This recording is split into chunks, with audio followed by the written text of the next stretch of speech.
As you guys know, I like to make videos of all the fun facts to be found in the Star Wars novels. Unfortunately, I didn't start that until the Aftermath books, and there are a handful I just don't have time to read again, so my friend MarvelStarWars, who writes blog posts on the fun facts, is helping me out with the older books. I'll link to his post in the description, but today we're going through all the fun facts, references, connections, and Easter eggs he found in the book Tarkin by James Luceno.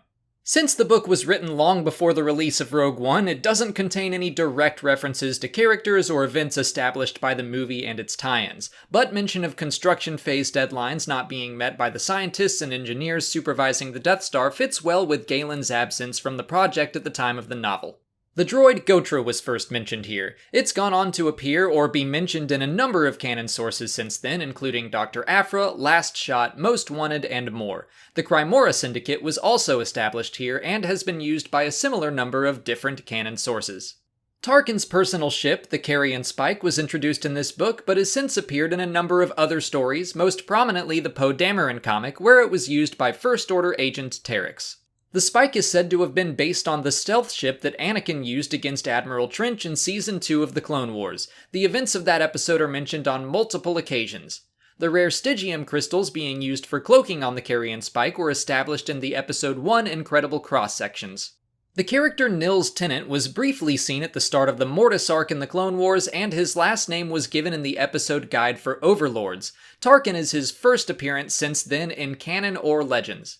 Ahsoka and Tarkin's role in her trial are mentioned numerous times, as is Tarkin's time with Even Piell in the Citadel prison and his rescue. Palpatine spends time in a Sith shrine underneath the Jedi Temple on Coruscant, which would have been seen in episodes of the Clone Wars that were planned but not produced because of the cancellation.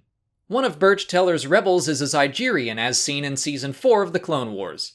Tarkin mentions the CIS shadow feed, which used to broadcast during the Clone Wars. The shadow feed was first created as a series of articles in Star Wars Insider magazine.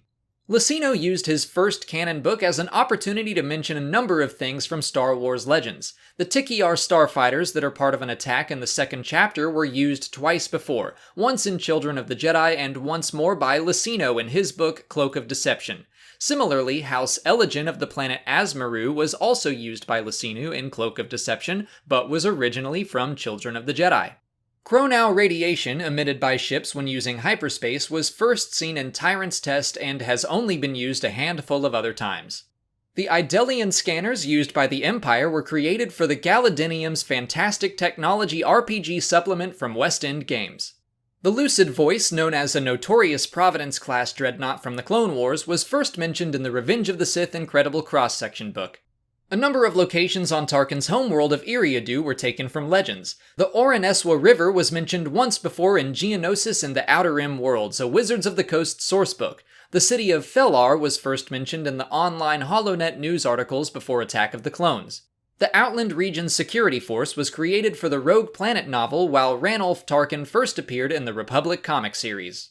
Ars Dangor, an aide to the Emperor, was introduced in early West End Games material, as was the Prefspelt Academy. Sate Pestage, another of Palpatine's aides, was also brought into canon in this book.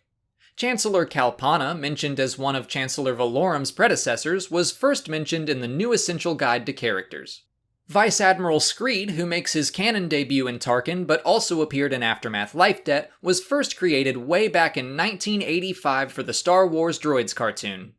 Palpatine makes a reference to one of Vader's earliest missions after the war being to Murkana for an execution, which is a nod to the events of Luceno's Dark Lord The Rise of Darth Vader novel. Murkana City and Argente Tower came from the same book.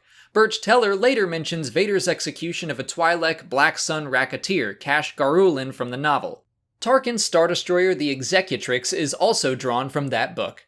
Palpatine's droid 114D and its history with Darth Plagueis are both references to another James Luceno novel, Darth Plagueis.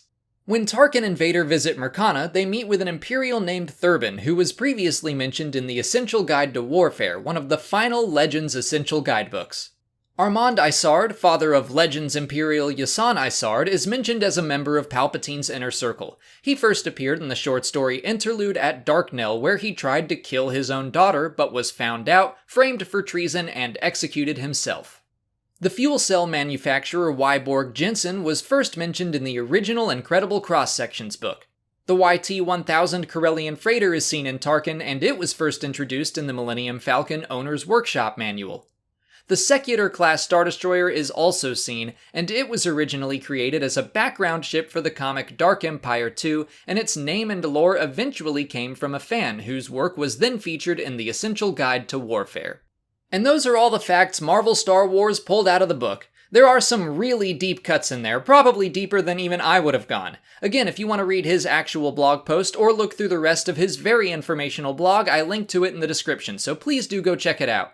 If you haven't already, please like this video, subscribe to the channel, follow us on Twitter, Instagram, and Facebook, and consider checking out our Patreon page. As always, thanks for watching, and may the Force be with you.